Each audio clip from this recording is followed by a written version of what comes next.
que é importante essa instituição, principalmente nos momentos, às vezes, que os movimentos não conseguem pressionar, né? Então, o Ministério Público nos impulsiona, né? Então, a gente está sempre sabendo que a gente precisa trabalhar, né?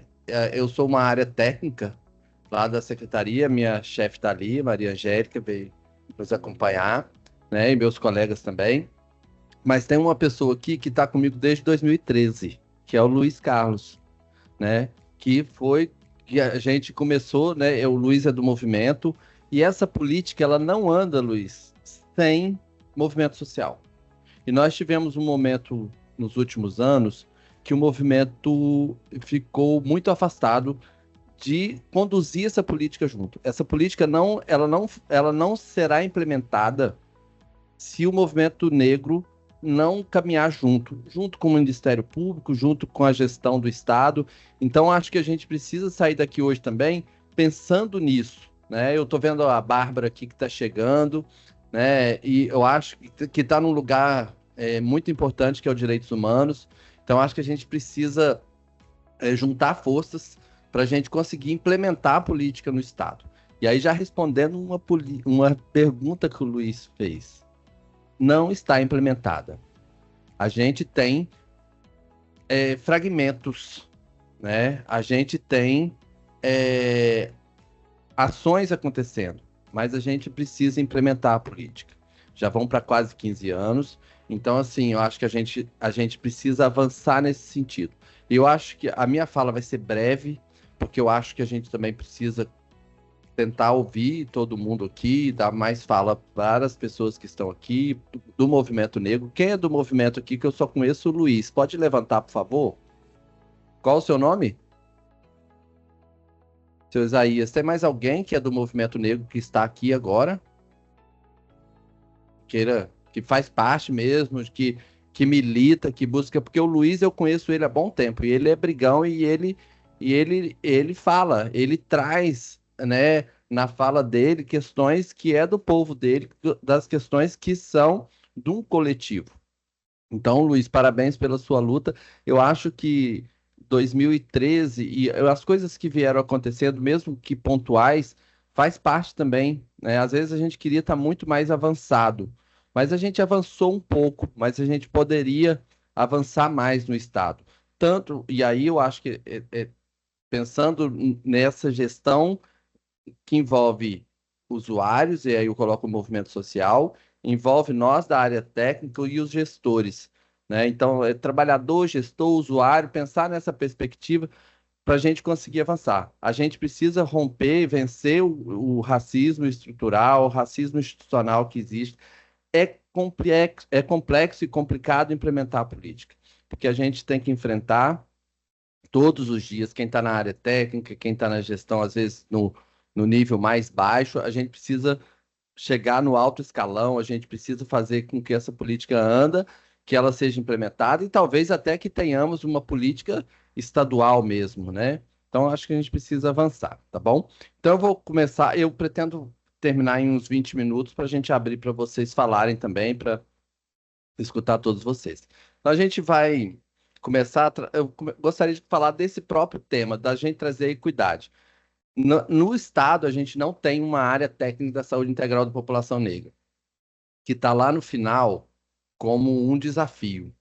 É um desafio implementar, porque eu me considero uma pessoa antirracista, né? Mas eu não sou uma pessoa preta e parda que tenha uma condição de poder fazer uma fala para uma pessoa. Nós precisamos ter uma área técnica que tenha letramento racial, que consiga estar lá, que tenha que seja uma pessoa técnica e que consiga chegar lá. Nós temos buscado isso, mas eu te confesso assim, a gente tem que buscar dentro do quadro que a gente tem. E às vezes não é atrativo para uma pessoa ir para lá, porque a gente não ganha um centavo a mais por ser área técnica. Às vezes você tem uma enfermeira que tem um bom letramento racial, que é uma militante, mas ela está lá num hospital, lá no serviço, onde ela ganha um pouco mais por questões de salubridade, o horário é melhor, né? Então a gente tem vários desafios a enfrentar, mas eu vejo também que nós temos dentro do Estado uma, uma facilidade de diálogo. Nós temos dentro do governo estadual, né, uma facilidade da gente trazer esse tema, seja via direitos humanos, seja via Conselho de Igualdade Racial, seja via Ministério Público. Não é um Estado que vai ter dificuldade da gente avançar com essa discussão, mas ela precisa ser trazida não só por uma área técnica, ou às vezes por uma chefia de núcleo, ou por uma gerência.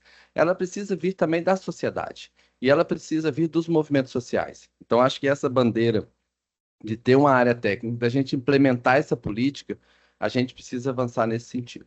Então, a gente tem discutido muito a saúde integral da população negra a partir da equidade.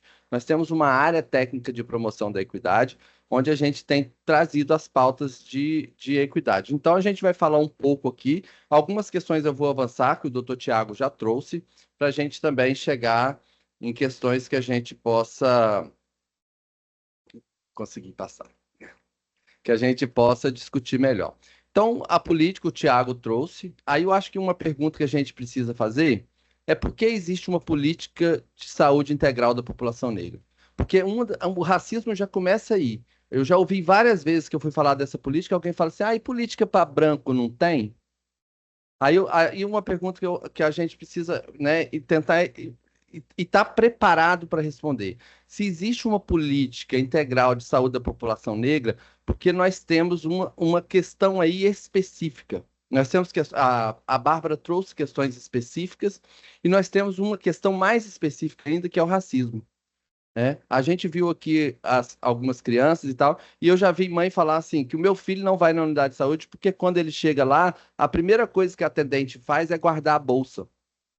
Ela não pergunta o que que ele quer, ela guarda a bolsa porque ela tem medo de ser roubada. Então ela vê em toda pessoa preta um potencial ladrão, entendeu? Então, assim, aí o racismo, uma pessoa que está lá para atender todo mundo, ela já tem um estigma de, de, de afastar aquela pessoa do serviço.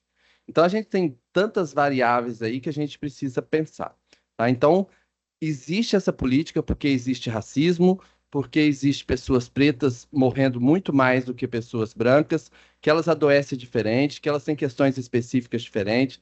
Nós tivemos num quilombo mês passado, fazendo Outubro Rosa, depois trouxe até uma foto aqui, e uma senhora falou que ela não consegue ir fazer preventivo, o exame Papa Nicolau. Porque ela é uma mulher preta e toda vez que ela chega lá, ela sente vergonha de se consultar com aquele profissional. Ela não se sente em casa dentro do território dela. Nós estamos falando de um território quilombola.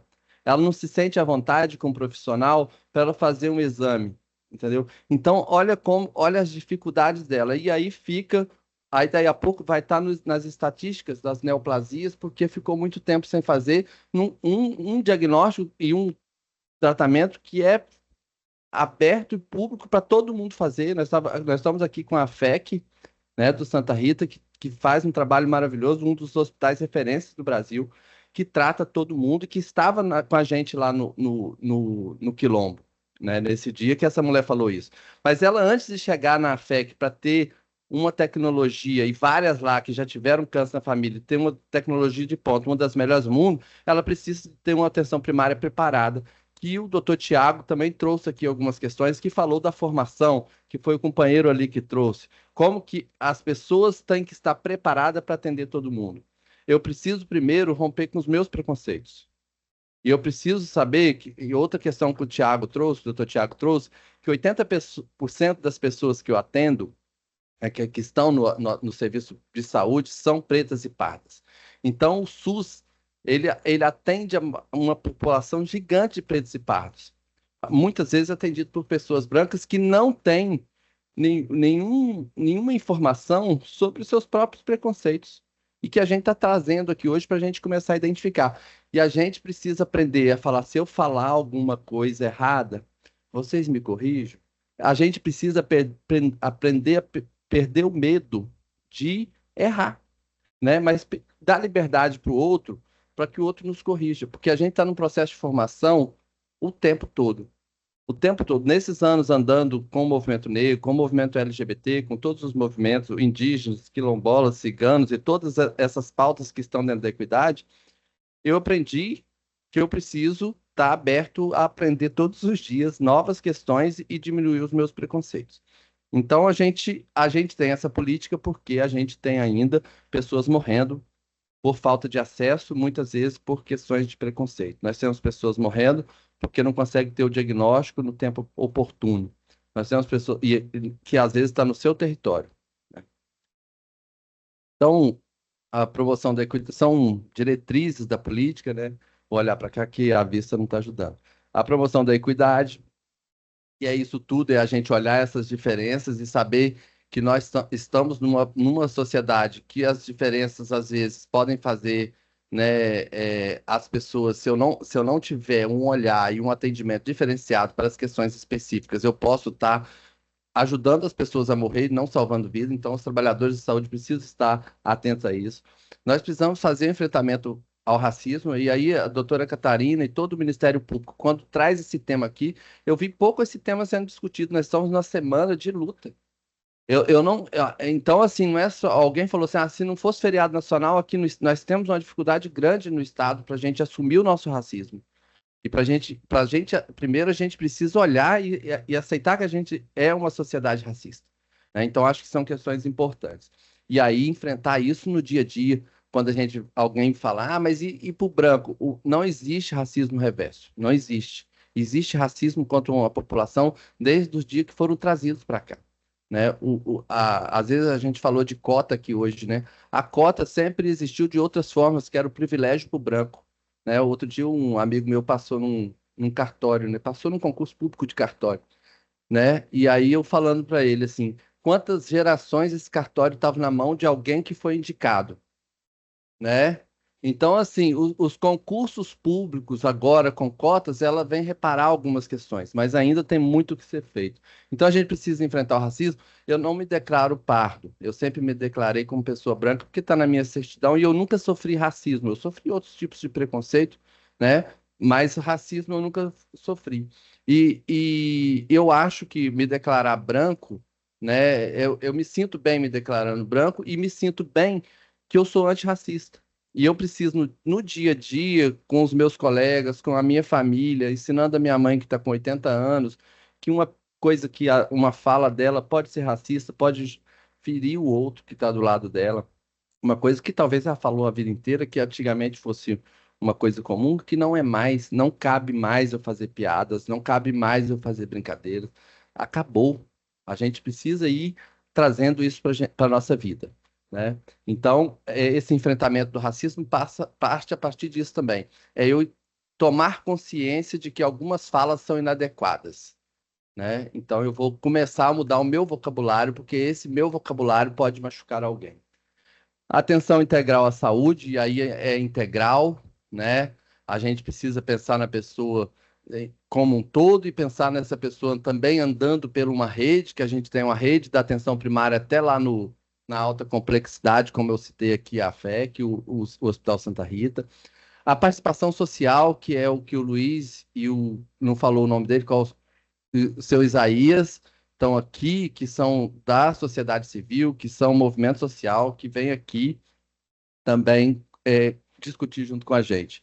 E a capacitação de profissionais, que começa lá na universidade, mas isso aqui também é uma formação. Nós estamos aqui com o pessoal do PET Saúde, PET Equidade, que é uma iniciativa do Ministério da Saúde, através da CEGETS, que é a formação. Então, nós temos várias categorias aqui dentro do PET, que estão aqui prestigiando, né? O nosso é o PET FAESA, né? Mas temos outros. Então, assim, isso tudo faz parte de um processo formativo que a gente precisa levando para isso chegar lá e virar saúde lá na ponta. Aí a gente falar, Luiz, que a gente não fez nada desde 2013, né, quando a gente esteve junto em alguns movimentos, a gente tem no Plano Estadual de Saúde uma política, certamente, que traz a Política Estadual de Promoção da Equidade. E aí a gente, né, tem um objetivo geral, que é garantir as políticas e serviços de saúde em acolhimento diferenciado e específico. E aí, dentro dos nossos públicos, está a população negra. Só que ainda está de forma muito geral. Não é o adequado, a gente tem consciência disso, mas a gente precisa avançar.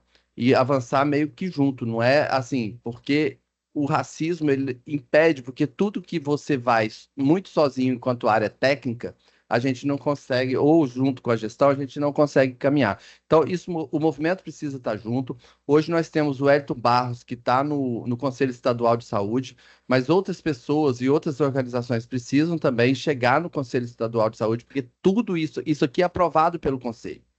Então, todas as nossas políticas passam pelo Conselho. Hoje, no Conselho, nós não temos uma vaga específica para o movimento negro. Hoje, o movimento negro, para disputar uma vaga no Conselho Estadual de Saúde, o legislador colocou lá, né, só temos duas, tem uma indígena, que é específica, e uma movimentos populares organizados, que pode entrar o movimento negro. Mas eu penso que a gente precisa também, junto com o legislador, garantir uma sociedade que no Espírito Santo quase 60% são pretos e pardos, a gente ter uma representação, uma cadeira dedicada exclusivamente. O processo de eleição do Conselho Estadual de Saúde é um processo ainda, ao meu ver, que pode ser melhorado, porque exige CNPJ e muitos movimentos não têm CNPJ. Então, assim, eu exigir CNPJ de um movimento social, às vezes, nem combina, né? A gente precisa pensar como que a gente pode avançar para melhorar isso. Mas todas essas políticas passa pelo Conselho. Nós temos lá o Hélito é um militante, eu acho que vocês conhecem, eu gosto de trabalhar com o Hélito, mas eu acho que a gente também precisa trazer outras pessoas para dentro do Conselho Estadual de Saúde. Opa, acho que eu estou voltando, né? Peraí. Isso. Aí a Bárbara trouxe algumas questões que apareceram ali agora. Diabetes, hipertensão, doença renal crônica, obesidade, transtornos mentais, estes são alguns dos problemas de saúde mais frequentes entre a população negra, pardos e, pardos e pretos em conjunto, em comparação à população branca. Esse adoecimento não ocorre de forma isolada. Negros também convivem mais frequentemente com multimorbidade, situação em que várias doenças crônicas acometem simultaneamente. E ela até trouxe a pressão alta e.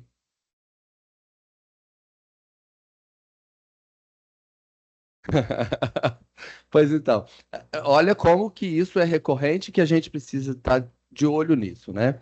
E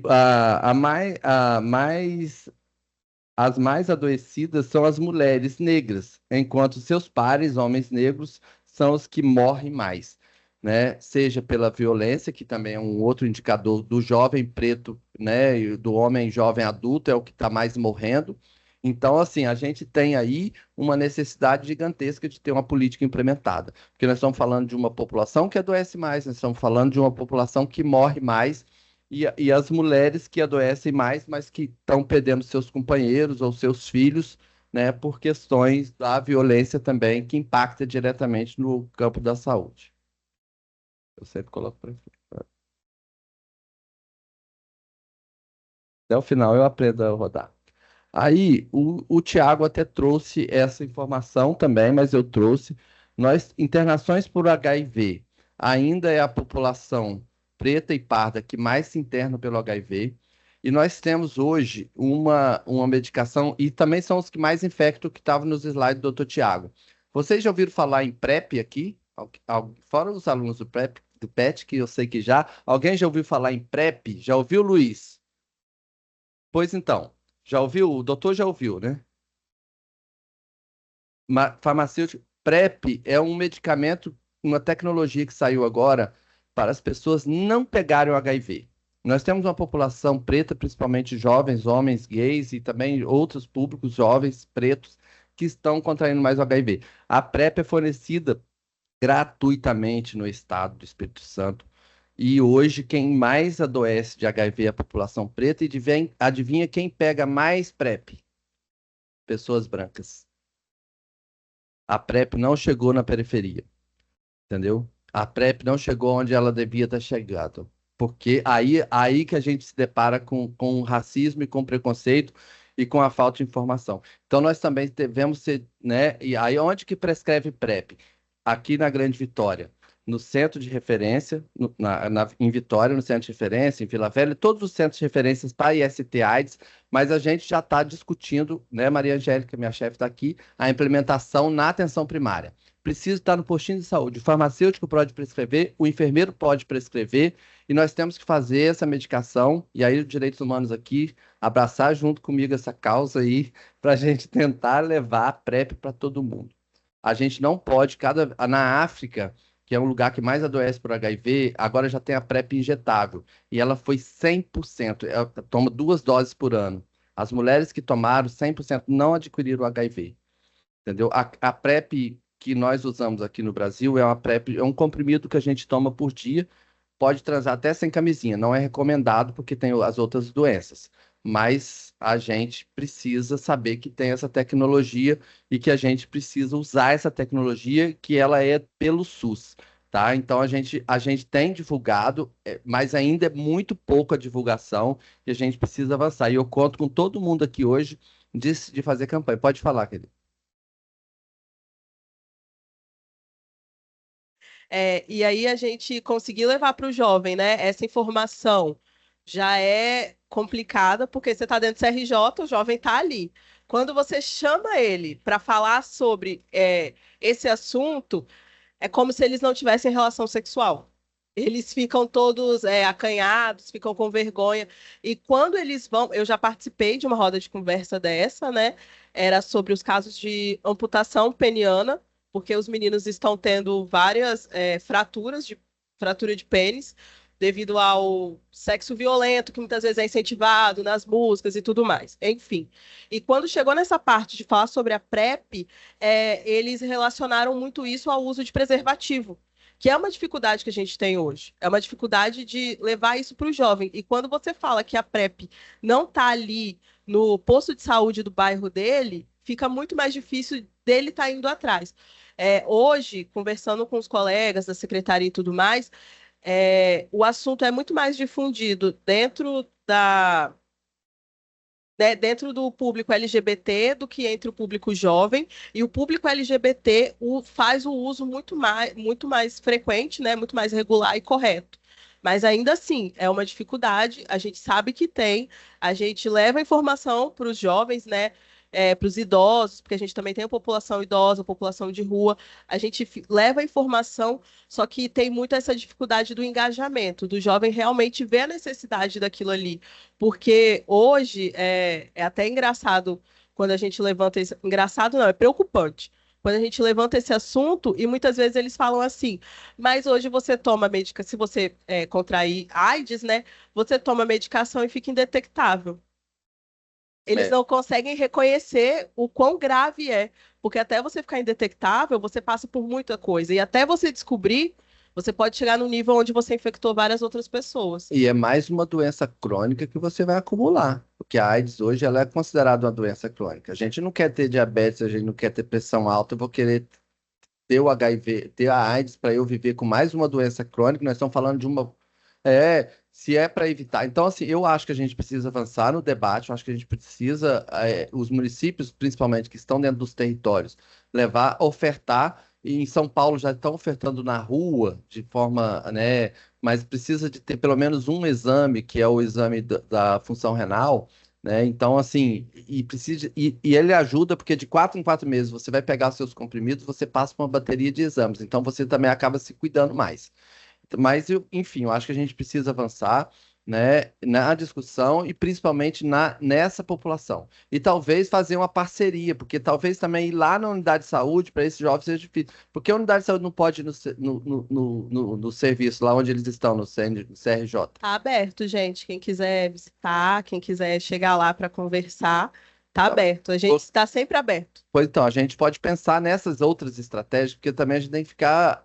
Uma das questões é essa, às vezes o nosso local, ele é muito assim, eu não acabei de falar que às vezes o jovem preto ele não quer ir lá porque ele vai sofrer preconceito lá, né? Às vezes ele não consegue passar nem do carrinho de pipoca, porque ele já vai, alguém já olhar para ele com medo dele. É aquilo que o companheiro ali falou, que falaram da Ilha do Frade, mas isso acontece na unidade de saúde também, né? Então a gente ficar atento a isso. Tô indo pro céu. Assim. Aí as neoplasias, né, que também a maioria é população. Ali não tá legal para ver, aqui tá melhor. A maioria que tem hoje as neoplasias são pessoas pretas e pardas, então assim, são os cânceres, é a população que é mais acometida. E aí, se a gente for olhar quais são, aí a gente vai cair novamente no colo de útero, por a questão do preventivo, que às vezes não é feito. A gente vai cair em outros, no HPV, que aí o menino não tomou a vacina, né, começa a ter relação sexual daí a pouco. Então, assim, são várias questões que a gente precisa avançar. Então, é a população que mais internou. Aí tem um dado curioso, que é a população que mais internou por neoplasia. Mas quando a gente vê os óbitos, não é a que mais morre, entendeu? E aí esse dado, aí você vai falar assim, mas como assim? Porque a mortalidade geral do câncer ela é bem parecida. Mas quando a gente olha as internações no SUS, que é a anterior que eu mostrei, é maior. Isso responde o que o Tiago estava trazendo aqui. É a população que mais usa o SUS. Porque o sistema de informação ali eram as internações SUS. E aí eu tinha uma quantidade gigante de pessoas pretas e pardas internando para tratar o câncer. Quando eu vejo óbito, os números não mudam tanto, é mais parecidos. Então, isso indica que as pessoas brancas fazem os seus tratamentos, né, em si interno na rede privada, nos planos de saúde, as pessoas pretas interno no hospital público, eu vejo uma interação alta de pessoas com câncer e os óbitos parecidos, né? E aí, porque receberam o tratamento e seja na rede privada e tal, mas a gente consegue confirmar a questão dos usuários do SUS. Óbitos por agressão disparadamente, né? A população preta e parda são os que mais morrem. Aí, quando eu fui estratificar ali, que eu pedi o dado lá na vigilância, a maioria são homens pretos jovens, né? Que são, principalmente por arma de fogo e arma branca. Então, a gente tem uma população também sendo assassinada, que a gente precisa olhar, aí trazendo para o lado nosso, impacta da saúde, mas aí não é uma política só de saúde. E aí a gente falou muito aqui, essa política existe, mas a gente precisa olhar os determinantes sociais também, né? Tem questões que. E aí eu tenho e a interface que ela faz com todas as outras políticas, né? Ela está impactando aqui nos meus óbitos, nas minhas internações, mas como que eu penso a educação, né? Articulado com a assistência social, com a cultura, né? Para que eu diminua isso aqui, né? Que é diminuir os óbitos e salvar as vidas que a gente precisa. Pode falar.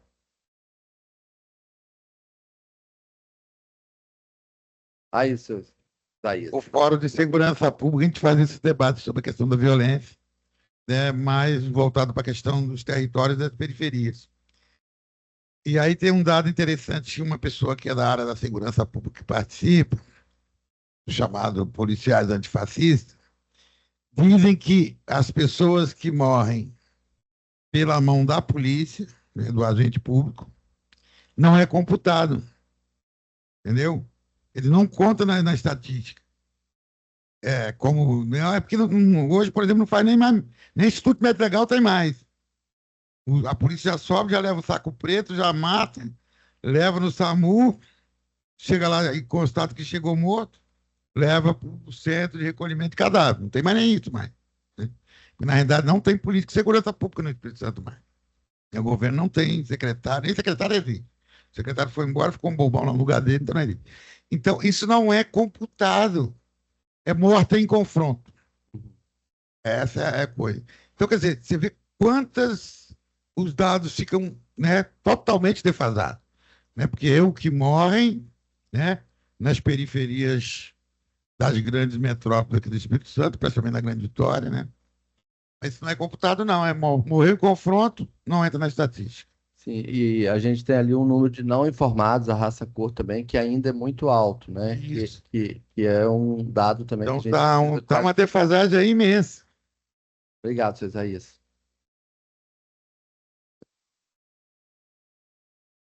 Esse aqui, né, ficou bem pequenininho.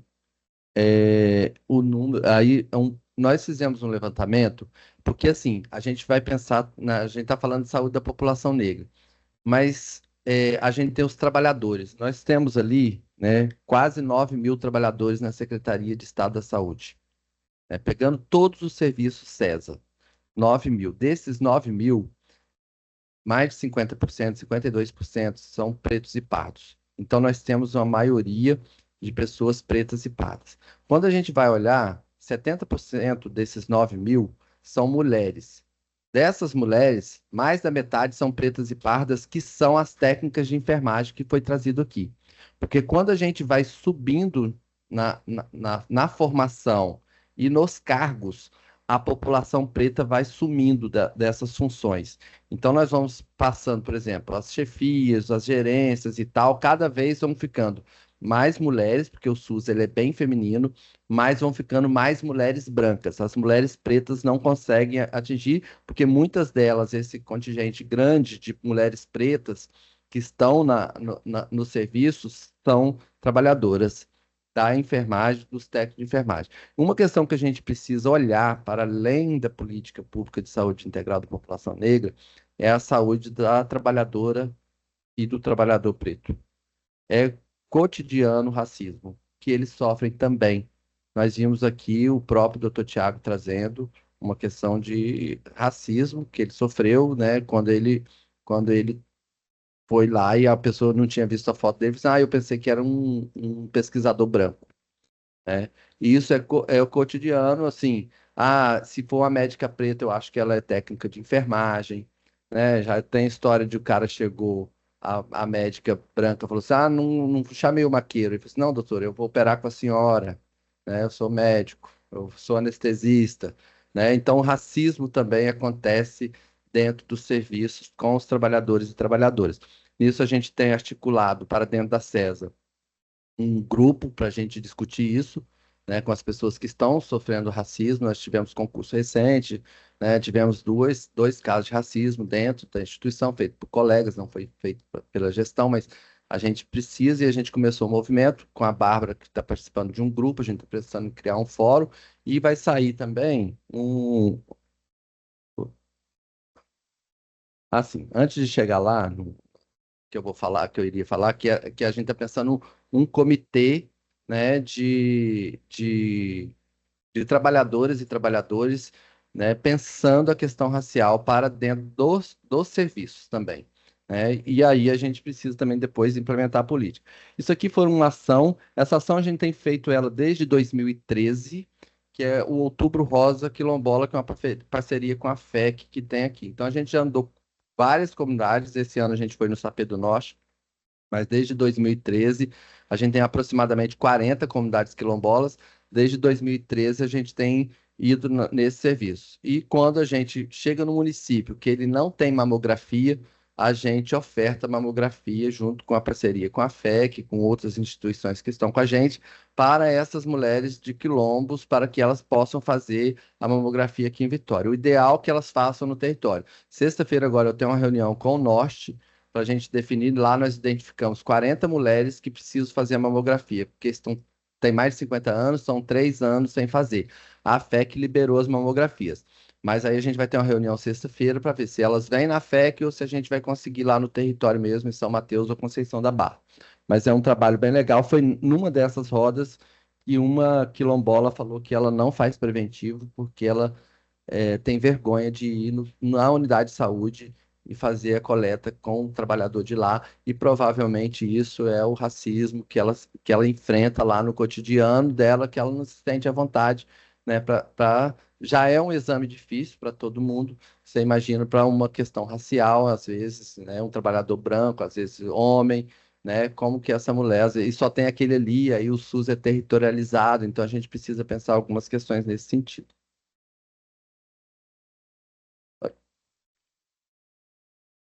Aqui, né, há algumas portarias, né, que eu trouxe como avanço, e tem uma portaria recente que institui estratégia antirracista para a saúde no âmbito da secretaria. Isso foi um pouco que o Luiz trouxe, provavelmente está falando do Marcos Vinícius, né, que ele encontrou aqui. O Marcos Vinícius foi um estudante da UFES, a ETEL levou ele para Brasília, ele está um bom trabalho, eles têm feito várias portarias, criado comitê. Um desses comitês já nos acionou aqui. Sim, sim. Eles têm feito um trabalho muito bacana. Aquele pessoal que nos acionou é um pouco dessa portaria. Nós fomos acionados pelo Ministério recentemente, eu, Maria Angélica, Deise, né, sobre essa questão. Programa Nacional de Equidade de Gênero, Raça e Etnia, que aí é uma ação da CEGEDES, pensando, a gente vai ter uma conferência agora da gestão do trabalho, então a gente pensando também na questão do racismo contra os trabalhadores e trabalhadoras. O Programa de Valorização da Gestão do Trabalho, da Educação e Saúde, né, que aí a gente tem o PET, tem tudo mais que a gente está com a turma aqui, está fazendo um trabalho também que eu acho que está sendo bem, bem legal. E a quarta conferência, que vai acontecer mês que vem, lá em Brasília, da gestão do trabalho, e o Comitê Intersetorial de Direitos Humanos e Promoção da Equidade. Antes a gente tinha, na época de eu e o Luiz, nós lembra que a gente voltou de lá, de Brasília, em 2013, nós criamos o Comitê da Promoção da Equidade, e ele veio até a pandemia. Na pandemia, por essas questões todas, o Comitê da Promoção da Equidade parou de funcionar, deu enfraquecida, e eu não gostava do aspecto dele, porque ele tinha movimentos demais dentro, a gente ficava, às vezes, assim, com as pautas muito tumultuadas, LGBT, população negra, população em situação de rua, então era muitas pessoas. Então, hoje a gente tem trabalhado com a Câmara Técnica de Saúde Integral LGBT, com o GT de Saúde Indígena, e a política da saúde da população negra está dentro desse Comitê Intersetorial de Direitos Humanos e Promoção da Equidade, que fica lá no Conselho Estadual de Saúde, que quem está lá dentro desse comitê representando é o Wellington Barros, da UNEGRO, certo? Desafios, né, para a gente aqui para o Estado. Já respondendo o Luiz na primeira palestra dele, a gente não tem a política implementada. Então, um desafio para nós é implementar essa política, né? E para implementar essa política, a gente precisa incluir ela nos planos estaduais. Fala, Luiz.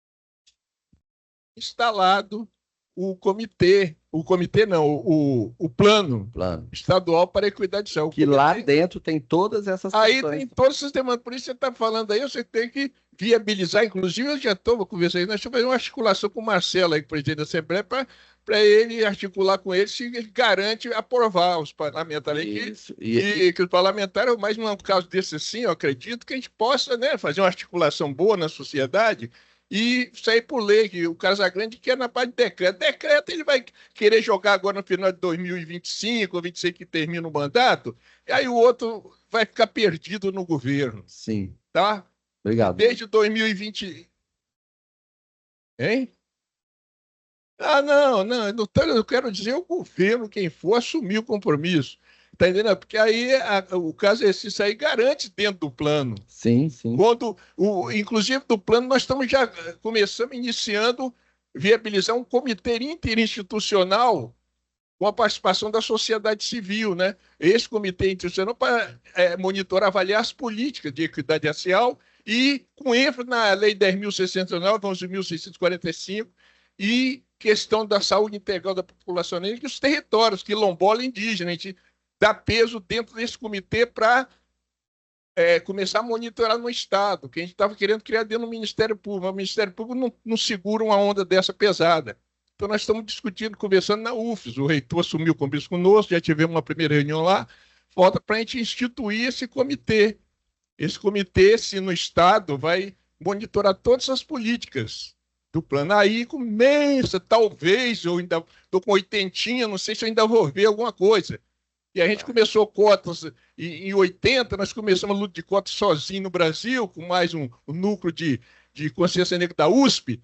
No final, quando a gente conquistou, o movimento todo colou com a gente, mas depois de conquistado, né? Depois de conquistado. Agora nós estamos dando reparações. Na medida que a gente vai conquistar, aí, daqui a pouco está todo mundo com a gente, mas temos que ir junto, com muita gente junto, para viabilizar, ok? Obrigado, Luiz. Então, além disso, fortalecimento dos movimentos sociais, eu acho que a gente precisa avançar nisso. Os movimentos sociais, nos últimos anos, têm ao meu ver, né, tá muito ausente. Eu acho que precisa pressionar mais. Assim, eu acho que quando lá em 2013, 14, 15, a gente se encontrava mais, vocês vinham mais na secretaria, então,